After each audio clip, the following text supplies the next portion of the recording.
इन सभी की जानकारी के लिए आपको ये वीडियो अंत तक जरूर देखना चाहिए, तथा साथ में हमें अगर किसी प्रकार की परेशानी हो रही है तो उसका उपाय हम क्या करें वो हम वीडियो के अंत में ज़रूर बताएंगे। तीसरा, अब जैसे हम बात कर लेते हैं किसी का सूर्य अच्छा है या बुरा है, इस बात का हमें पता लगाना है। इसके लिए क्या करते हैं कि सूर्य जो होता है वो हमारे आत्मा का प्रतीक होता है, हमारे पिता का प्रतीक होता है, हमारे साहस का प्रतीक होता है, हमारे लिए गुरु का प्रतीक होता है, प्रकाश का प्रतीक होता है, प्रकृति का प्रतीक होता है, पॉजिटिविटी का प्रतीक होता है, राह दिखाने का प्रतीक होता है, प्रकाश का प्रतीक होता है, फिर यश मान कीर्ति प्रतिष्ठा इन सब का प्रतीक होता है, धन ऐश्वर्य वैभव का भी प्रतीक होता है, और बहुत सारी चीज़ों का सूर्य प्रतीक होता है। अब अगर सूर्य की बात हम करें, अगर सूर्य अगर हमारा खराब होता है तो इनमें से हमारे पास में कुछ भी नहीं बचने वाला है। कैसे? अगर हमारा सूर्य खराब होगा तो हमारा हमसे बड़े जितने भी हैं उनसे हमारा व्यवहार खत्म हो जाएगा। सूर्य अगर हमारा कमज़ोर है तो जहाँ पर भी हमें सफलता मिल रही है वहाँ से सफलता हमारी रुकावट में पैदा हो जाएगी। सूर्य अगर हमारा कमज़ोर है तो हमारे स्वास्थ्य में गिरावट पैदा स्टार्ट हो जाएगी।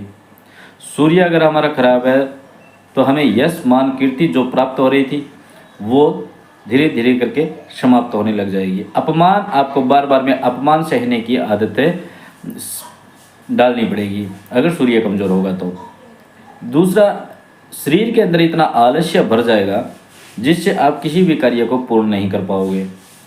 आप एक कार्य को स्टार्ट करोगे तो उस कार्य को पूरा करने से पहले ही आप दूसरे किसी कार्य में लग जाओगे, परंतु वो कार्य अधूरा रह जाएगा। इसी प्रकार दूसरे कार्य में जब लगे तो उसके बजाय तीसरे में लग गए, फिर दूसरा अधूरा रह गया।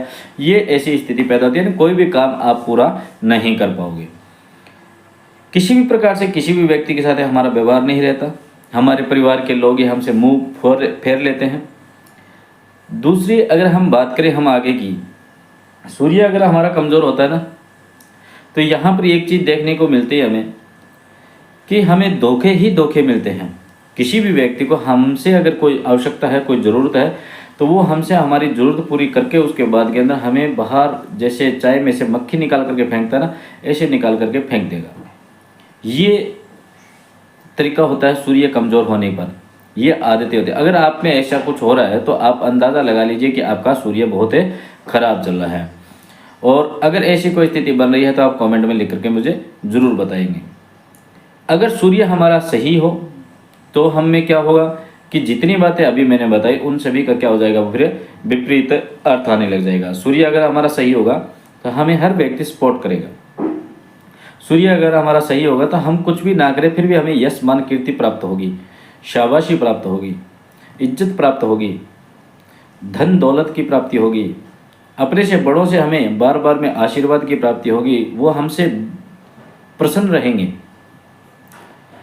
हमारे गुरु का आशीर्वाद, हमारे माता पिता का आशीर्वाद हम पर हमेशा बना रहेगा। हमारे जो पितृदेव हैं उनका भी आशीर्वाद हम पर बना रहेगा।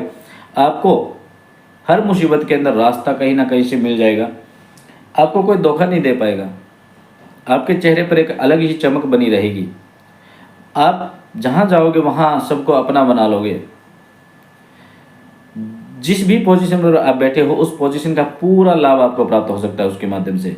वहाँ की इज्जत, वहाँ का मान, वहाँ का सम्मान, वहाँ के पद प्रतिष्ठा, धन वैभव ऐश्वर्य, ये सारी चीज़ आप वहाँ की भोग सकते हो सूर्य के अच्छा होने पर। अगर सूर्य अच्छा नहीं है हमारा तो इसके सारा विपरीत होगा। सूर्य अगर अच्छा होगा तो हमें सब कुछ प्राप्त होगा। हाँ, ये नहीं कहता कि सूर्य के अलावा कोई ग्रह नहीं होता, लेकिन सूर्य सभी ग्रहों का क्या है, राजा है। सभी ग्रहों का राजा है। अगर राजा ही खराब होगा तो सारे मंत्री वगैरह तो खराब फिर ऑटोमेटिक होने ही हैं। सूर्य अगर हमारा अच्छा होगा तो उससे हमें ये लाभ मिलेगा कि हम अन्य ग्रहों के बारे में जानकारी प्राप्त कर सकते हैं। अगर ऐसी आपकी स्थिति कोई बन रही है तो आप कमेंट में लिख करके ज़रूर बताएं। साथ में आप अपने सूर्य के ऊंच नीच के बारे में भी पता लगा सकते हैं ऐसे। दूसरा, यहाँ पर जो आपको स्थिति बताई है ऐसी अगर आप में हो रही है तो आप सूर्य की ओर गौर कीजिएगा। अब बात कर लेते हैं हम अपनी वीडियो के अंदर। जय श्री कृष्ण दोस्तों, स्वागत है आपका अपने YouTube चैनल संस्कृत धारा में, और मैं हूँ आपका अपना MD शास्त्री। हम यहाँ पर अब बात करने वाले हैं कन्या राशि के बारे में। कन्या राशि के जितने भी जातक हैं उन सबसे मैं कहना चाहूँगा कि जिस व्यक्ति का सूर्य कमज़ोर होता है या जिस व्यक्ति का सूर्य अच्छा होता है, इन सभी के बारे में हम बात कर चुके हैं। अब हम बात करेंगे यहाँ पर कन्या राशि के जितने भी जातक हैं उनके साथ में जो पिछले महीने में या इससे 3 महीने जो पीछे थे उसके अंदर हम ये नहीं कह सकते कि सूर्य भगवान ने उनको गलत फैसला दिया होगा या फिर उनको गलत रिजल्ट दिया होगा। उनको पीछे के 3 महीने बड़े अच्छे रहे होंगे, किसी भी प्रकार की कोई समस्या नहीं आई होगी। हाँ, छोटी मोटी जो समस्याएं आती रहती है वो बात एक अलग है, लेकिन उनके क्योंकि सूर्य भगवान पहले भी उनके बहुत अच्छे अच्छे स्थानों पर बैठे थे, कर्म भाव में बैठे थे और भाग्य भाव में बैठे थे और आय भाव में भी विराजमान थे, करियर भाव में विराजमान थे, तो उनको बहुत अच्छा रिजल्ट मिला होगा, जिसके कारण से उनको बहुत ज़्यादा बेनिफिट भी हुआ होगा। कन्या राशि वाले जातकों के लिए हम कह सकते हैं कि उनके लिए पीछे के जो 3 महीने हैं वो खराब नहीं गए होंगे सूर्य के माध्यम से। हम यहाँ पर जो बात कर रहे हैं वो कर रहे हैं चंद्र कुंडली के अनुसार।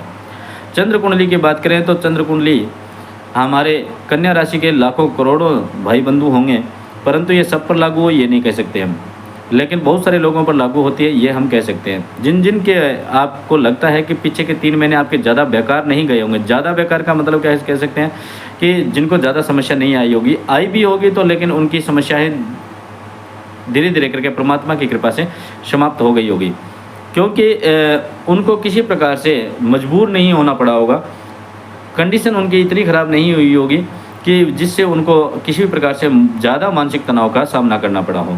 थोड़ी छोटी मोटी बीमारी के लिए कह सकते हैं कि आ सकती है, क्योंकि देखो खुद की कुंडली के अंदर भी ग्रह किस प्रकार के बैठे हैं ये हम नहीं जानते हैं। हम यहाँ पर बात करें केवल चंद्र कुंडली के बारे में। अगर किसी को अपनी जन्म कुंडली का पता नहीं है तो नाम राशि के माध्यम से भी आप इस प्रोग्राम को देख सकते हैं। अब बात कर लेते हैं अपने कि कन्या राशि के जितने भी जातक हैं उनको अब पीछे के 3 महीने में भी खराब नहीं रहा, परंतु अब जो है आपका सूर्य भगवान जो 16 अगस्त को 16 सितंबर तक द्वादश भाव में विराजमान रहेंगे। और वैसे तो कहते हैं द्वादश भाव जो है वो शुभ नहीं माना जाता, अति शुभ नहीं माना जाता, इसका फल भी ज़्यादा शुभ नहीं माना जाता, परंतु यहाँ पर एक विपरीत कार्य होने वाला है कि कन्या राशि के जितने भी जातक हैं उन सबको ये पता होना चाहिए कि द्वादश भाव में ज़रूर सूर्य भगवान जाएंगे, परंतु यहाँ पर वो खुद की राशि में जाएंगे, सिंह राशि के अंदर जाएंगे। और आपको पता है कि भैया जो आपके अपने खुद के घर में जाता है ना वो कभी भी अपने घर का नुकसान नहीं करता है। द्वादश भाव जो है उसके अंदर विराजमान होकर के सूर्य भगवान कन्या राशि के जितने भी जातक हैं उन सबको बहुत अच्छा रिजल्ट देगा, कंडीशन उनकी खराब नहीं होने देगा, उनको रास्ता आगे से आगे दिखाता रहेगा, परंतु आपके कर्म के अनुसार। भैया कर्म करना बहुत ज़रूरी है। कहीं आप ये सोच लो कि पंडित जी ने बता दिया वैसा हम बैठे हैं हमारे लिए शुभ होने वाला है, ऐसा नहीं होता है भैया। हमेशा आप अपने कर्म करते रहिएगा, अपनी मेहनत करते रहिएगा और परमात्मा का हमेशा स्मरण करते रहिए, क्योंकि बिना परमात्मा के हम कुछ भी नहीं हैं। अपने अपने परमात्मा को याद करके हमेशा अपनी मेहनत करते रहिए, अपने कर्म को करते रहिएगा, आपको सफलता अवश्य मिलती रहेगी। सूर्य भगवान कमज़ोर है या फिर आपका सही है, ये जो लक्षण थे ये मैंने आपको बताया है, उसके आधार पर आप देख सकते हो, आप सोच भी सकते हो, मनन कर सकते हो कि आपका सूर्य कैसा है। अब खुद की कुंडली के अंदर आपके ग्रह नक्षत्र कहाँ पर कौन सा किस प्रकार के बैठ करके फल दे रहा है वो चीज़ हमें पता नहीं है, तो उसका विश्लेषण करवाने के लिए आप हमारे जो स्क्रीन पर आपको व्हाट्सएप नंबर दिखाई दे रहे हैं बार बार में, उनके ऊपर आप व्हाट्सएप कर सकते हैं और अपनी कुंडली का विश्लेषण करवा सकते हैं। शर्तें और नियम लागू रहेगी भैया।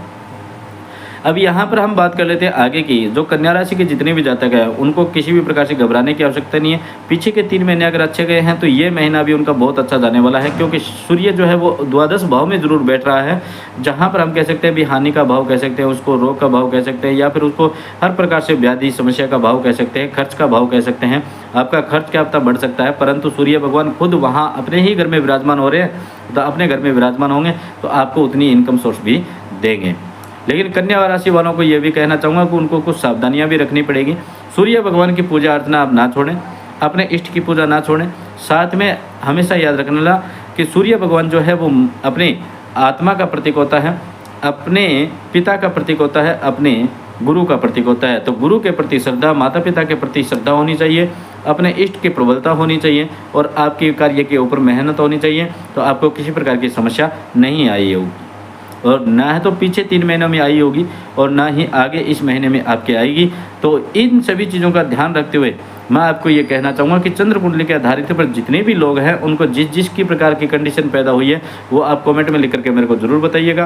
कन्या राशि के जितने भी जातक हैं उनके लिए पहले भी कुछ खराब नहीं था और आगे भी आपके लिए कुछ खराब है नहीं होगा। हाँ, समय समय के अनुसार अपनी अपनी कुंडली, जन्म कुंडली के अनुसार भी हमें फल मिलते हैं। हम तो बात कर रहे हैं चंद्र कुंडली की, जो ज़रूरी नहीं है सब पर लागू हो। अगर खुद की कुंडली के अंदर सूर्य कमज़ोर हो या ख़राब हो तो उसकी कंडीशन एक अलग होती है भैया। तो आप वो अपनी कुंडली के बारे में विश्लेषण अगर करवाना चाहते हैं तो नियम और शर्तों के अनुसार व्हाट्सअप नंबर के ऊपर आप व्हाट्सअप कर सकते हैं और हमसे आप वार्तालाप करके अपनी कुंडली का विश्लेषण करवा सकते हैं। फिर मिलेंगे आगे वाली वीडियो में। जय श्री गणेश, राधे राधे।